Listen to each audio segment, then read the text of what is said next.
And don't worry about the presentation card. It says I'll be here for 20 minutes. I've timed this a couple of days ago. It's only going to be like half that amount of time. Okay, here we go. I want to again thank promoter Shelton Drum and the entire convention staff, especially Andrew Mansell and Rico Renzo, for all their ongoing assistance and support. Shelton loves inkers and the quality work they bring to our medium. And this is why we can annually and proudly call HeroesCon our home show. My name is Bob Almond, and I've been an ink artist for over 2 decades. This alone doesn't necessarily make me special, although any longevity in this business is something to applaud, I guess. Like most of us, I do this because I've always wanted to work within the medium and industry of comic books more than anything. I think I can speak for the inking community when I express that we don't do this for the money, but for the love of it. And with that dedication, we often seek motivational rewards of satisfaction and recognition and respect from our fans, our community, and our peers. Regrettably, some of this began to fade over a decade ago, and ink artists began to notice. For some publishers, both the policies and procedures changed, dropping the status of inkers by a couple of notches in the grand scheme of things. Inkers already had a lot against us by people not quite understanding what it is we do, as our craft was created solely within the comic book industry early in the 20th century, leaving no reference point for the outsiders to quite grasp. But by removing our names, our credits from some collection covers, solicitations, and other areas that once brought us recognition, we dropped way below the radar than ever before. The technology brought digital ways to simulate, albeit poorly, what we do for the sake of cost-cutting and expediency. Ironic being that inking was created for expediency. But inking had developed into an art form over time, a craft honed to bring aesthetic quality and storytelling enhancement. In most cases, this couldn't be accomplished simply in Photoshop. But by having us out of sight, out of mind, who would notice? Ink artists grumbled, but softly, within forums and mailing lists. In a business where sales had witnessed a vast downward spiral and inking had been demoted to more of a production skill, one did not groan too loudly for fear of being labeled as troublesome. Even when inkers were dropped from publisher comp lists that continued to reward the writers and pencilers. So there was talk and suggestions made. In late 2007, I formed the bare bones of the Inkwell Awards, not because I was anyone special, nor that I thought inkers were special or better than other crafts in the medium, but because someone had to do something positive, something that could act as an advocacy for inking, not an activism of opposition. We had to educate others about what we do. We had to promote what we do and who does it.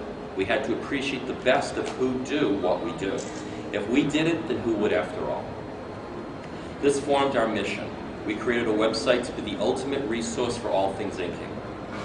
And we added measures like the compliments program so that the Hall of Fame award recipients like Joe Sinnott and Terry Austin can continue to receive hardcover collections of their work from our supportive retailer affiliates like Rubber Chicken Comics, Harrison's Comics and Pop Culture, Friendly Neighborhood Comics, and New England Comics. We did much more, including the annual awards presentation, in order to show recognition and reward the finest inkers of yesterday and today, all researched and nominated by our separate and independent nomination committee. No longer out of sight, out of mind, our efforts will hopefully lead to a status closer to what we once had.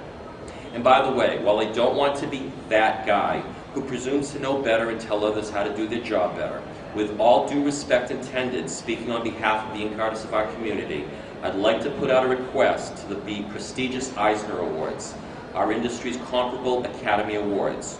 Would you please consider returning the Best Inker category to your annual ballot, please? By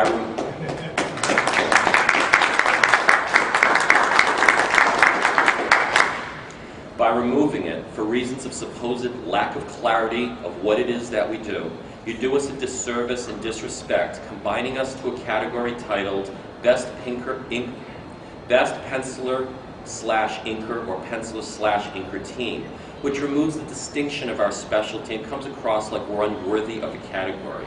Can we get enough grassroots support from our community to actually affect change for the better?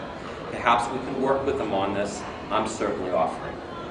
Speaking of prestigious, I want to mention the inclusion of 4 new Inkwell ambassadors to the team who graciously accepted to join us since the last ceremony and lend further credence, exposure, and respect to our mission. Phil Jimenez, Eric Bazaldua, and legends Jim Shooter and Joe Kubert. Now that is a development to be very proud of.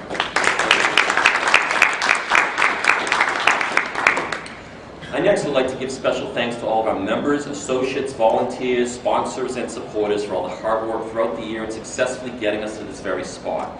The largest assortment of Inkwell Awards members and associates collects at this one very show, this year being no exception, including Ambassador Adam Hughes, Mark Brooks, Cully Hamner, J. David Spurlock, the missing Ethan Van Sciver, contributors Louis Small, Dan Panosian, Henry Covert, Randy Green, and Ray Burke here in participating in making the ceremony run smoother, along with a presentation card that Ms. Inkwell passed out in a brochure done by designer Gina Curlew, who couldn't attend the show this year. And of course, we have committee members Jim Tornes, our book producer, who had to back out at the last minute, Mike Keller, our auctioneer. Where's Mike? Had to go to his table. All right. Where am I? Our auctioneer supreme, and Sarah L. Covert, our very own techno queen. Yay. We also have former members Tim Townsend. Tim didn't make it, did he? I didn't see it. Bob Shaw, and Nathan Massengill, who I haven't seen yet. But anyway, many regrets to Stacy Aragon on our committee, who couldn't make it out here, but who's been consistently vital to our fundraising and operations. She informed me recently, due to serious family matters, she will need to take a leave of absence for the immediate future. From our Inkwell family, we extend our love and support to her. And lastly, I'd like to thank this year's Ms. Inkwell spokesmodel, acting as ceremony hostess, Haley Greenleaf. Oh, you're still out there. See eye candy for the audience. Absolutely. And our various volunteers on the floor. To all the mentioned, your dedication is appreciated, never taken for granted. For the record, we do not accept salaries in this official 501c3 nonprofit organization. All funds go towards various operational and promotional expenses. So considerable gratitude is additionally extended towards our generous donators for all of your essential fundraising efforts, which allow us to exist and operate. Special thanks to our most prolific artist donator this year, Roger Andrews, with several sketch covers. Special recognition must always be given to Joe Sinnott for his annual sketch offerings, this year alone bringing in several hundreds of dollars. Our second Joe Sinnott Inking Challenge, which aids in educating about inking with before and after image comparisons, brought in over $800 this year in art sales, thanks to all the participating artists. And this doesn't even count the record sales of our first Joe Sinnott Inking Challenge charity book. And I'd like to give special kudos to writer Ron Mars for his efforts in plugging the book at his shelf life column at Comic Book Resources. Another expense, but perhaps the most important, rewarding one of all, with mass community support, is the Dave Simons Inkwell Memorial Scholarship Fund for students in need at the Joe Kubert School of Cartooning and Graphic Art. This year's third award recipient is Christopher Sorensen.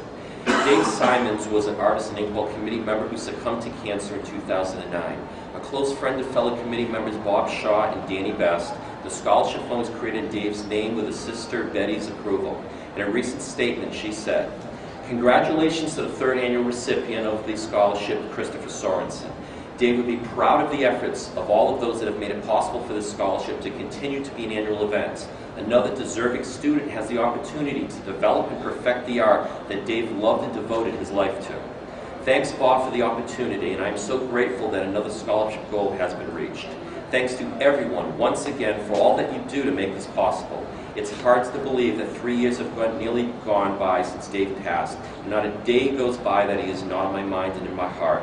I miss him so. I wish Mr. Sorensen a long and successful career. Most sincerely, Betty Simons."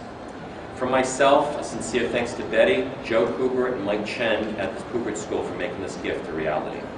And now, I'd like to present our award-nominated artist, editor, teacher, children's book writer, and the co-creator of The New Mutants himself, our keynote speaker, Bob McLeod.